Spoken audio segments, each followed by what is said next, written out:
Selena might unironically be my new favorite character. Definitely my new favorite character to run with Tressa because she works so well with Tressa. Much better than I thought she would, honestly. But just in general, I find her to be one of the most fun characters, and I don't really hear that many people talking about her. I know that there is a group of people that are like, trust me, Selena is good. And really, it's a character I've been meaning to play more. It's just a matter of time, right? I still have a lot of characters I want to play a lot more of. I haven't played Lucas enough. But I kind of want to go over to her today and kind of just say why I like her so much. And it has nothing to do with the bunny ears, all right? So what is her gimmick slash power fantasy? Basically, she is a sniper, right? She's a precise shot, but you wouldn't, she is a sniper, but she doesn't behave like a sniper. Really what the idea of her kit at a glance is that you are going to apply a lot of mark to a target. Mark is a status effect, a debuff on them that when someone gets attacked, you get to do an additional attack. So if you put Mark on a target and then Tressa attacks with a 0-cost dagger, or anybody attacks at all, you will then trigger 1 mark on everyone that has Mark. So if you're fighting 3 enemies, they all have 1 mark, use a dagger to attack one of the enemies, all 3 of the marks will trigger, and they each do a 100% extra attack. And it says it does tenacity damage equal to a cost 0, which means a card that costs 0, which means it does do some tenacity damage, it's just not very much. And then every time you use mark, it goes down by 1. So the idea is you put a bunch of mark on a character and then you attack. And then every time basically anyone attacks, she's doing a follow-up attack, right?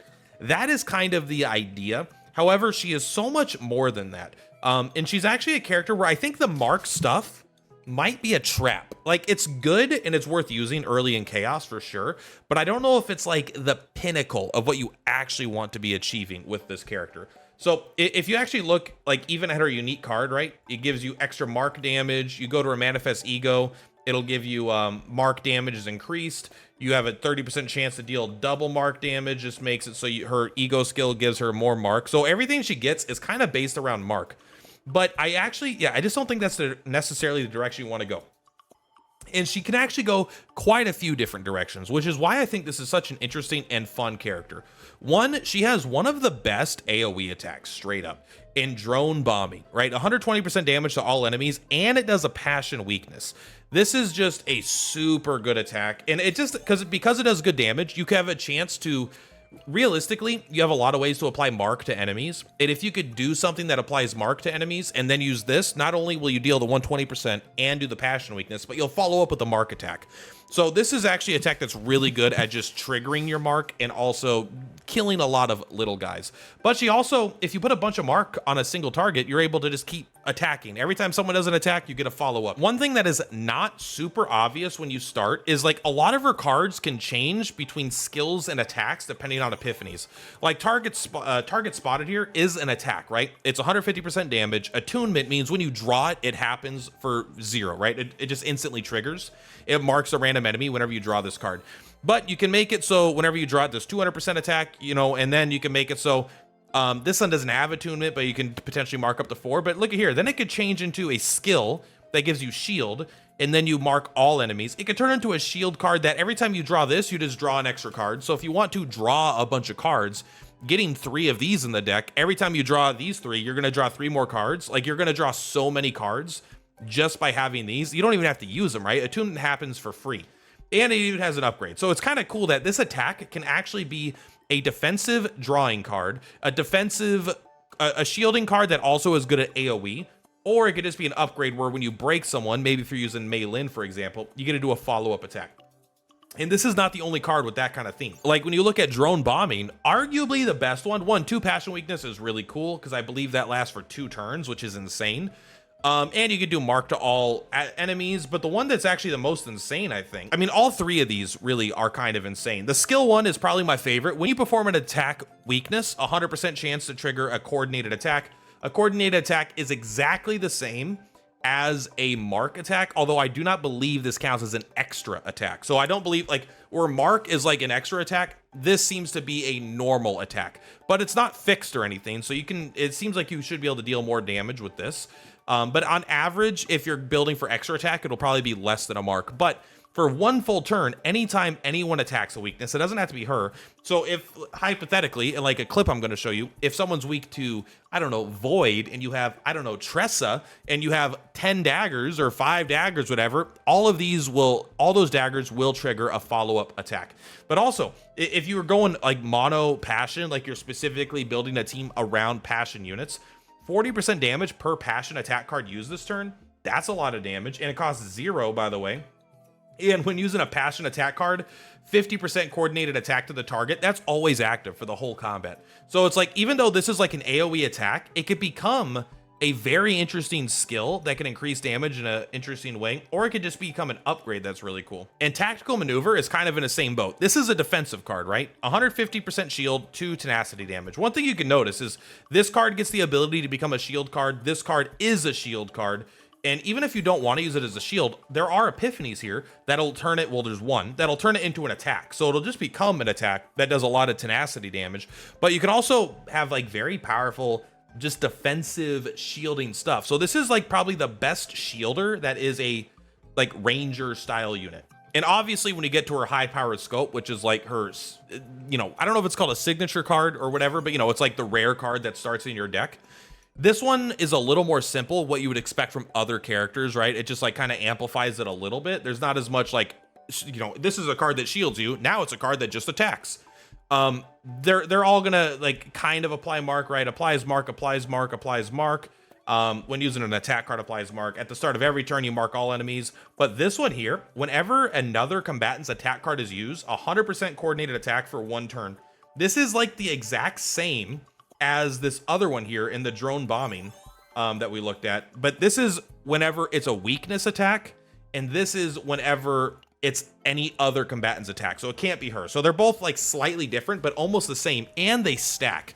And that's where I think her real power goes crazy. Not just with Tressa, but obviously with characters like Mei Lin, where Mei Lin might use, I don't know, 1, 2, 3, 4, 5, like 5, 6 attacks on a good turn. Where now, if you happen to get this, I mean, of course, you know, you want to get it all at the same time. They don't have retain. It could be hard, but you can have a lot of draw as well. You could then, every time Mei Lin does an attack, you're going to do a follow-up attack. Every time, and also Mei Lin is going to do the passion weakness too, right? And then every time Mei Lin, also, if because they're weak to passion, this is going to be attacking weakness. You're going to be doing a bunch of damage. So I actually think that is the angle you want to go. The mark stuff I think is good, and it's mostly, I think it's a little better on her AoE stuff specifically. And then the coordinated attack seems much better at the single target. Not that the mark isn't really good. The mark can be very good, and because it stays on them, like that's definitely a direction to go. But you could do some absolutely nutty things with this character. And this is what I just like. One, it's fun to do the AoE mark stuff. Every time someone attacks, she's usually following up, be it mark or coordinated attack, or she's doing her own AoE attacks.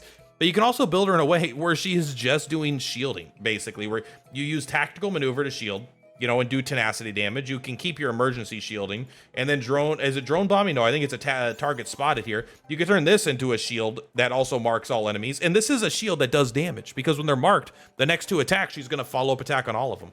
So, and this is just a cool draw card. It's a card that draws when you draw it. That's a pretty awesome little effect there.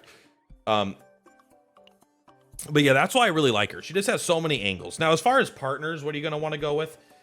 I like Rosaria just in general. This is my most used one because I like being able to draw upgrade cards, because a lot of times if you can't get, the earlier you get your upgrade cards, the better. It's a nice cheap one, lets you use it on the first turn. And if you have all your upgrade cards, you can still use it just to draw one, which isn't great. But it's like, I just like this one. But if you're not doing the extra attacks, then I don't think it's as good. And because I don't really like Daisy that much, at least for this character, I would probably go with Nakia as like a secondary choice here, because it just increases their attack. And when someone dies, you get a bunch more damage. It's not good against single targets, but in like AoE fights, which is another thing she's really good with, that could be something that you would do here. Plus, I honestly like the powerful shot. I've used that a decent amount, but I honestly just keep Rosaria, and I don't have the 5-star one, so I don't even worry about that. Now, her potentials do want you to build extra attack. They're kind of worded a little bit differently. It's called additional damage, and this one is bonus damage.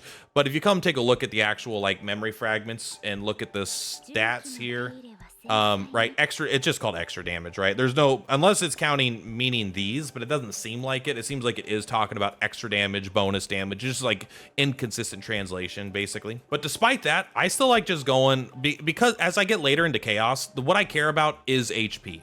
I care about HP so I don't get one shot, or if I get 2 bad turns in a row, I don't just randomly die. And just having a high attack stat has been pretty good. Like, I'm not saying this is a perfect build for her. Like, I'm doing the passion damage, but I'm doing flat attack. I don't care about the crits that much on her. It never felt like super necessary. I'd rather just have super consistent damage than having crits. And crits are definitely like, over the course of a long amount of time, there probably are just like better, but I'm okay with the flat attacks right now. One of the awesome things about her is you don't really need any manifest egos. Like, I'm using her all the time and I don't have any egos. Her potentials are not even particularly leveled up, and she's clearing hard level content. She does a really, really good job. Just overall, one of my favorite characters. Let's kind of give you, let's take a look at a couple of save data. So here's the one that you're going to see in a clip to follow here. High powered scope. We got 2 of these. When another combatant's attack card is used, 100% coordinated attack for 1 turn. And I only had 1 of these, but if you have a chance to draw 2 of them, that's insane. And then for 1 turn, performing an attack weakness, 100% chance to trigger a coordinated attack. So we're going to get both of these lined up. And of course, even there's all kinds of good OP stuff you could do, but this is what this specific build is built around. You can see this is one of the most unbelievably fun decks in the entire game that I loved. In Chaos, it was so fun because I have 3 drone bombings that do damage to all enemies and then apply mark. I think I ran this in the, I don't know, it was one of the bosses that had like the 4 guys. It summoned a bunch. I don't remember exactly. I've been doing the Lab 0 so much, I forgot all the other bosses. But being able to do 120% to all enemies and then mark them, and then be able to do that again, and then they trigger one of the 2 marks. Then they do it again. They trigger one of the 2 marks. You get 6 marks. You use probably, what, 2 or 3 of them. and this one also marks all enemies.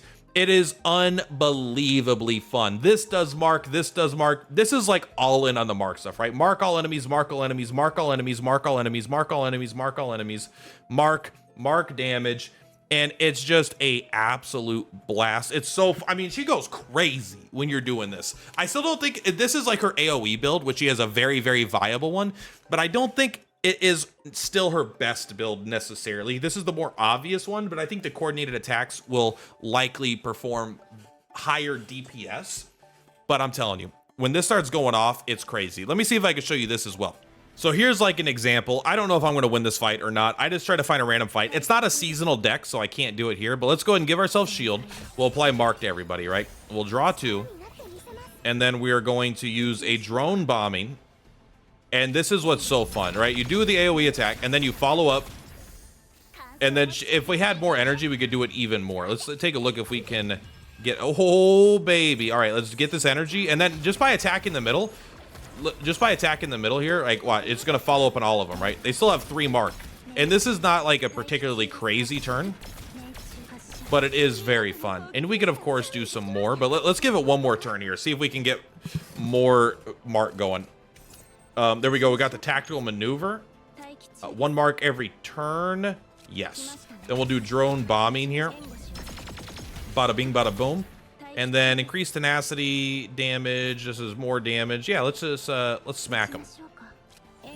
And then in the next fight here, I think we'll be more set up for like a crazy, crazy turn. Plus, I should have enough to actually try to draw everything that I want. All right, now let's take a look here. Yes! Look at this. They're all marked for 2 already. And now we could do anything. It's so fun. Let's go ahead and see if we can find something a bit better. Let's get rid of you, and you for now. Yes, we got the drone bombing. I love it. Just bop, bop, bop, bop, bop, bop, bop, bop, bop, bop, bop, bop. Mark them all. Then we do it again. Bop. Keep bopping. Bop, bop, bop, bop, bop, bop. We don't stop. We don't stop. They still all have mark on them. Look at this. They still all have mark on them. What does this do? Draw 1, discard 1. Let's take a look. What do we want to do? Yeah, get rid of that. Get it out of here. All right, we didn't quite kill them all. We probably could have done that in a better order, but bop, bop, bop. I just love It's just fun. All right, that's all it is. I wanted to showcase this one and a totally different, more coordinated attack, single target build right here. So obviously this is a bit of a, we've got it all and it's like a perfect turn, but it's still kind of the thing I want to show you about what you could do with this character. So when you have Selena, right, whenever another combatant's attack card is used, coordinated attack, boom. So now she's going to do a coordinated attack whenever we use another combatant's card. Then for one turn, when performing an attack weakness, 100% chance to trigger coordinated attack on target. And I actually believe it doesn't work on her, but I actually don't know. Let's see how many follow-ups she does here. Let's go 1, 2. She does do them both. Okay, so she doesn't actually even need to do the follow-up. So we attack for 1, and then she gets 2 follow-up attacks, and then 2 follow-up attacks, and 2 follow-up attacks, and 2 follow-up attacks, and more and more and more. Let's see how many attacks we can get her to do this turn. Let's go ahead and get rid of the engagement fire. Oh, I should have looked at my deck. It's all right. Let's get rid of these 3. Draw 4. Oh yeah, baby. Oh baby. And then we'll go ahead and do the tenacity. Let's go ahead and grab, I don't even know if we have attack cards. Oh, we got a dagger throw. Okay. So now we will, oh my gosh, look at this. 1 attack, 2 attacks. Was that 3 attacks? Because I think she had mark on them too. She could just, like, she attacks twice as much as Tressa does, which is absolutely unbelievable. Now, I'll admit, she's not doing double damage because she doesn't have the weakness. And the reason I'm using this fight is because this guy is like a big sponge, right? This guy is particularly weak to agony. So this isn't the perfect fight to showcase, but it is perfect to show you how many attacks you could do in one turn. With Selena, if you're willing to just like basically take a look here. That's just one turn, right? And of course, again, I know that's like a semi-perfect turn, but I wanted to highlight how powerful those cards can be when they're all going together and actually, and we didn't even have the Sniper's Dream up, and how good those can all be. At this point, it's no mystery. Everyone knows I love lower rarity units. I love 4-star units. And one of the things that I really, really like about this game is that the game is a month old and I'm still in the process of discovering how deep some of these characters go. And even with Selena, right? I'm going to keep playing her probably for several more days, like pretty much in every build, because there's still a lot more I feel like I could learn about her, and all the characters are like that. So it's just been such a freaking awesome game to play. And Selena has been, honestly, I don't know if she's been the single most like powerful character or anything like that. I'm not saying she's like an S tier, but as far as like fun goes, she has been more fun than Tressa, Luke, you know, Calipe, you name it. Just something about the follow-up attacks on the marks is so fun, especially when you start getting that AoE stuff. She's been an absolute all-star character for me, and if you haven't tried her, I recommend it because she is fun, which is the most important part of a video game, in my humble opinion. Anyway, guys, that's all for today. Much love per platypuses per ploutopus. I will see you on the flip-flops. Bye!